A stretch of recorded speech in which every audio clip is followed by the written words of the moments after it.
de qué depende el sexo del bebé y de qué depende su grupo sanguíneo. ¿Y algo de esto puede interferir en el embarazo? ¿Algo puede hacer que el embarazo tenga complicaciones? Te lo cuento todo en el siguiente vídeo.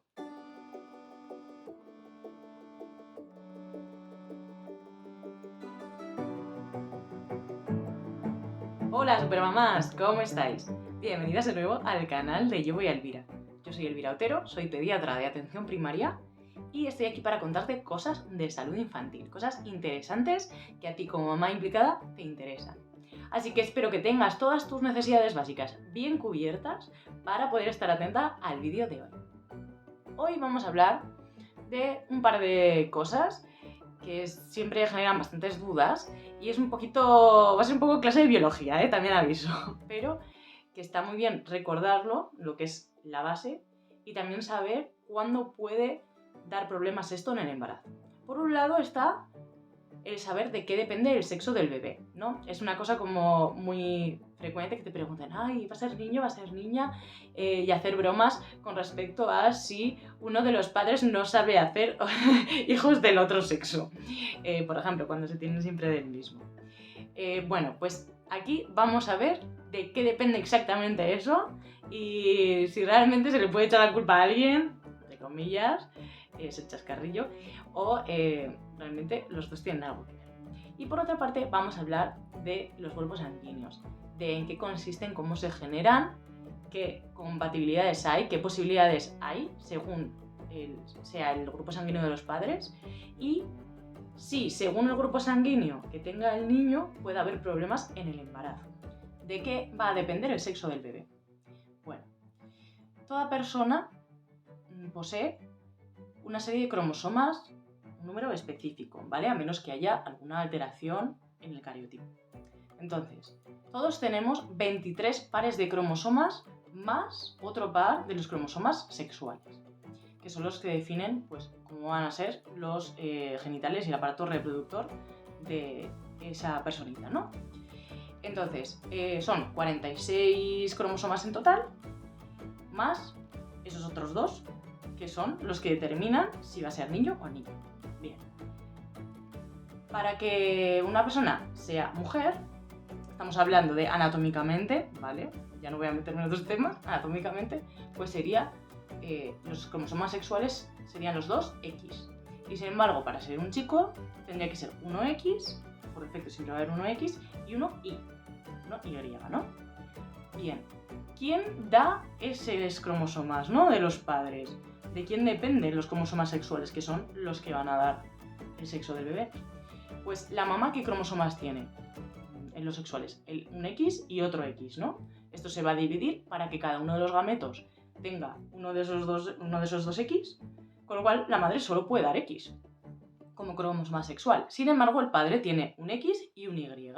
Entonces, hay unos espermatozoides que tendrán un cromosoma X y tendrá otros gametos, otros espermatozoides que tendrán un cromosoma Y. Con lo cual depende de las gónadas del padre, o sea, depende de los espermatozoides del padre si va a ser un niño o una niña, porque la mamá solo puede aportar el X y siempre cualquier persona va a tener 1X seguro. ¿Esto genera algún tipo de problema en el embarazo? Por ejemplo, podríamos pensar que al ser varón y la madre no tiene ningún cromosoma Y y a lo mejor hay alguna reacción inmune contra ese cromosoma, pues no lo hay. Podría haberlo, pero no lo hay. Un problema menos en la pediatría. Si queréis que en otro vídeo hablemos de alteraciones cromosómicas en el cariotipo, pues bebés que nacen con más cromosomas X de la cuenta, o más cromosomas Y de la cuenta, o menos, pues lo podemos hablar, ¿vale? Dejádmelo en los comentarios. Bien, con respecto al sexo, eso es todo. Con respecto al grupo sanguíneo. El grupo sanguíneo ya sabemos que hay dos sistemas, ¿no? Hay dos partes de lo que define el grupo sanguíneo. Por un lado, unas letras, ¿no? Bueno, el sistema AB0, realmente, que llamamos. Y por otro lado, otro sistema que se divide en positivos y negativos, ¿no? En ese signo. Vamos a explicar un poquito lo que son y luego ver qué combinaciones hay y demás. El sistema AB0, ¿qué significa? Pues significa que los glóbulos rojos, los eritrocitos, tienen unos antígenos en su superficie que pueden generar un tipo de reacciones a otros tipos de sangre, ¿vale? Según si tienen ese mismo tipo de antígenos o no. Entonces, según los antígenos que tengan, pues la persona va a ser grupo A cuando tiene antígenos A en la superficie, puede ser B cuando tiene antígenos B en la superficie, o puede ser 0 cuando no tiene ninguno de estos antígenos en la superficie. Vale, no hay unos antígenos que llamen 0, no, ya está. Entonces, ¿esto cómo se va a heredar? Pues como si el antígeno A, bueno, el alelo que condiciona tener antígeno A y el que condiciona tener antígeno B son codominantes. Es decir, pueden estar los dos juntos, si uno tiene un alelo A y otro alelo B, la persona va a tener antígenos tanto A como B, pero la persona que no tiene ninguno de esos dos antígenos, pues será 0. Y si, por ejemplo, un alelo es de A y otro es de 0, pues solo va a expresar antígenos A, porque ese es dominante. Y si solo tiene antígenos B, pues va a ser grupo B, aunque tenga un segundo alelo que sea del grupo 0 que condiciona no tener antígenos. Con lo cual, con esto tenemos que una persona que, por ejemplo, es AB, grupo AB, cuando genere sus gametos, cuando genere sus óvulos o sus espermatozoides, que van a tener la mitad de cromosomas, pues va a poder generar gametos que transmitan el antígeno A y otros transmitirán el B. Sin embargo, una persona que es 0, pues solo puede transmitir 0. Entonces, no puede transmitir que sus hijos tengan ninguno de esos antígenos en su sangre. ¿Qué es el sistema RH? Nosotros expresamos otra serie de antígenos en los eritrocitos, no solamente estos que hemos hablado del sistema AB0. Hay otros sistemas. Hay un antígeno muy concreto que suele dar problemas en el embarazo, y ahora os contaré por qué, que se llama antígeno D. Y en general nos referimos a este cuando hablamos de RH positivo o RH negativo. Y lo mismo que hemos hablado, si tiene el antígeno D, esa persona en sus eritrocitos va a ser RH positivo. Sin embargo, si no lo tiene, no lo expresa, va a ser RH negativo. Si uno tiene precisamente ese antígeno D en sus glóbulos rojos y esa sangre se mezcla con otra que no tiene, esa otra sangre va a crear anticuerpos contra este antígeno D. ¿Cómo se transmite este antígeno D o este RH? Pues actúa como si el antígeno D fuese un gen dominante y el no tenerlo fuese recesivo. Con lo cual, si tenemos un alelo que dice que tenemos el antígeno y otro que no lo tenemos, lo vamos a expresar, lo vamos a tener. Si tenemos dos que dicen que tenemos el antígeno D en nuestros eritrocitos, desde luego lo vamos a tener.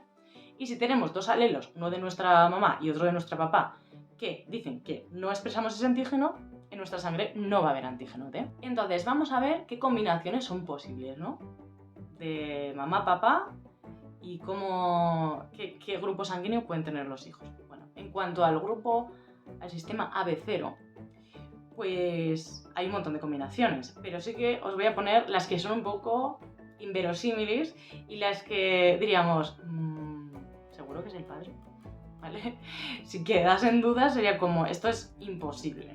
O ha habido pues donación de gametos, o aquí ha habido alguna infidelidad o algo no cuadra, ¿vale? Si ambos padres son 0, no expresan ningún antígeno, es imposible pasarle a su hijo esa genética de expresar algún antígeno, con lo cual sus hijos solo podrían ser 0. Si son cualquier otra cosa, ahí algo falla. Si el padre es AB y quieres ser infiel, ten cuidado, porque como tu hijo salga 0, tenemos un problema. En el caso concreto de que la mamá sea AB, si tienes de pareja a una persona que es 0, es imposible que te salga un hijo AB, porque ¿de dónde has sacado el otro antígeno? Tú le has dado uno, muy bien, le has dado el A o le has dado el B, pero ¿de dónde saca el otro? Y si ambos progenitores son B, no pueden tener un hijo A y B. Y si ambos progenitores son A, no pueden tener ningún hijo B ni AB. Realmente, si ninguno de los padres tiene cierta letra, ni la A ni la B, el hijo no puede sacar una letra de donde no la hay. ¿Y qué pasa con el RH? ¿Cuándo se es positivo y cuándo se es negativo? Pues si uno tiene un alelo de su madre de positividad y un alelo de su padre de positividad, va a ser positivo. Si tiene un alelo de negatividad de los dos padres, pues va a ser negativo, RH negativo, no va a expresar ese antígeno. Sin embargo, si es heterocigótico, si tiene un alelo positivo, o sea, de que expresa el antígeno de uno de los padres y un alelo negativo, va a expresarlo. Entonces, como veis, es más fácil ser RH positivo que negativo. De hecho, es más frecuente. Y Elvira, si la mamá y el papá son RH negativo, ¿el niño puede ser RH positivo? Pues no. Y si uno de los padres es RH negativo y el otro es RH positivo, ¿puede ser el bebé RH negativo? Sí, porque asumimos que el papá o la mamá, que son RH positivo en este caso, van a tener un alelo de que tiene el antígeno y otro de que no lo tiene. Entonces ese que no lo tiene es el que se junta con el del otro progenitor. Bien, y hasta aquí, bueno, todo bastante de chascarrillo, clase de biología, lo que hemos dicho. Y ahora vamos a ver qué problemas puede haber en el embarazo, qué problemas puede haber para el feto, si hay alguna incompatibilidad entre el grupo sanguíneo de la madre y el grupo sanguíneo del niño. Problemas que pueden generarse por incompatibilidad de grupo o de RH en el embarazo. Bueno, el problema más frecuente es la incompatibilidad de grupo en el sistema AB0, es decir, que el bebé y la madre tengan un grupo sanguíneo distinto y entonces la madre genere anticuerpos contra los antígenos del bebé.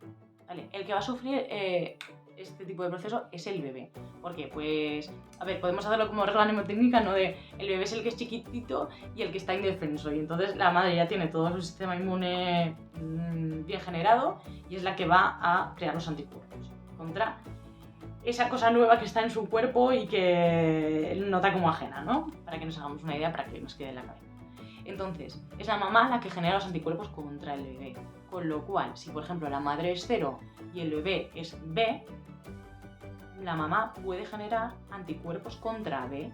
Y entonces el niño lo que va a tener es una elevación de la bilirrubina, se puede anemizar, pero generalmente es un problema de elevación de la bilirrubina, de ictericia, y esto se soluciona con fototerapia, con esa terapia de luz que seguro que os suena y que otros niños la pueden tener, o sea, pueden necesitarla por otros problemas, pero este es un factor importante para que se necesite este tratamiento. Generalmente es algo leve y se soluciona bien. ¿Qué ocurre con la incompatibilidad del RH? Pues esta es más grave, bastante más grave. De hecho, ocurre parecido a las alergias, para que me entendáis. Cuando uno se expone por primera vez a un medicamento al que va a ser alérgico o un alimento al que va a ser alérgico, la primera vez no sucede nada, porque el cuerpo no ha generado todavía esa defensa. Todavía está como, ¿qué es esto? No he detectado, esto es nuevo, no sé qué es, ¿qué tengo que hacer? ¿No? Sin embargo, la segunda vez que se expone, ya el cuerpo ha generado una defensa y dice, esto reconozco que es algo que no me gusta y voy a ir contra ello, ¿no? O que esto es ajeno al cuerpo, no es bueno y me voy a defender. Pues esto mismo ocurre con el tema del RH. Entonces puede ser que en un primer embarazo, si la mamá es RH negativa, que ese es el problema, ¿no? Porque si la mamá es RH positivo, da igual, no va a ir contra nada, porque ella ya tiene antígenos. El problema es si es RH negativo, ella no tiene ese antígeno anti-D, antígeno D, perdón, en sus eritrocitos, con lo cual, si se lo meten de manera exógena, ¿no? Si de repente aparece por ahí, por la criaturita, pues va a decir, ¿qué es esto? Esto es ajeno a mi cuerpo, no lo quiero, me voy a defender. La primera vez no le da tiempo a defenderse, pero la segunda vez, ¿qué ocurre en un segundo embarazo? Pues que ya tiene los anticuerpos y entonces esto puede crear pues problemas graves en el niño ya antes de nacer, como una anemia grave y una cosa que se llama hidrops fetalis que puede acabar en un aborto. Entonces, ¿qué hacemos para evitar esto? Primero, si la mamá es RH negativa y, por ejemplo, ha tenido un aborto, ya ponemos una cosa que se llama gamma-globulina, que esto hace que se prevenga esa defensa innecesaria, esa generación de anticuerpos, ¿no? Prevenimos de que la madre genere anticuerpos en un futuro embarazo. Y si hay un embarazo y un parto, pues lo mismo. Se pone al final del embarazo, a ser posible, pues si no sabía que estaba embarazada y estas cosas, pues se pone tras el parto, pero lo ideal sería al tercer trimestre, ponerse al principio del tercer trimestre. Es un pinchazo, simplemente. Entonces, ya me contaréis aquí abajo si alguna de vosotras os lo pusieron. Esto es porque la madre es RH negativo, la pareja es RH positivo o no lo sabemos y pues es preferible para que no haya esa reacción. ¿Qué pasa si es mi primer embarazo y soy RH negativa y mi pareja es RH negativo también? Cosa que es raro, ya os digo, porque es más frecuente el RH positivo. Realmente no habría que poner la gamma-globulina, porque no va a haber una reacción inmune contra ningún antígeno anti-D, o sea, antígeno D, porque no lo hay. Pero en general, ante la duda, se pone. ¿Qué ocurre en países donde la sanidad pues no está muy allá, no hay tanta posibilidad y pues bueno, pues esto no se controla? Pues efectivamente que puede haber más problemas en este sentido, y a lo mejor no en el primer bebé, pero sí en el segundo, en el tercero, y de hecho cada vez más. ¿Por qué? Si dejamos que la mamá se defienda contra esto, que genere más anticuerpos, pues más anticuerpos que pueden afectar al niño. ¿Qué ocurre si ya tenemos ese problema? El bebé ha nacido con una anemia o tenemos el bebé todavía dentro que empieza a tener anemia. Bueno, pues se pueden hacer transfusiones dentro del embarazo y demás. Hay tratamientos. Pero ya os digo que aquí sí que lo mejor es prevenir porque es un tema. Puede existir también esta enfermedad aloinmune con otro tipo de anticuerpos. Como he dicho, hay más antígenos que el anti-D y esto pertenecería al RH. Son más raros, pero los hay y no suelen ser tan importantes. Vale, generalmente crean ictericia también. ¿Qué te ha parecido este vídeo de hoy? Sé que hay bastante teoría, pero quiero que te quede claro y sobre todo, bueno, pues si tenías alguna duda de por qué puede suceder la ictericia o te pusieron en el embarazo una inyección que no sabías muy bien de qué era, pues ya sabes por dónde van los tiros y cositas pues, que pueden suceder en el embarazo y que debemos tener en cuenta. Si te ha gustado el vídeo, dale un buen me gusta, espero que te guste el canal, suscríbete si aún no lo has hecho, puedes seguirme también en mis otras redes sociales, en Instagram, en Facebook y en TikTok, y si tienes algún comentario, ya sabes, aquí me lo puedes dejar. Te mando un beso muy fuerte y gracias por estar aquí. Nos vemos en el siguiente vídeo.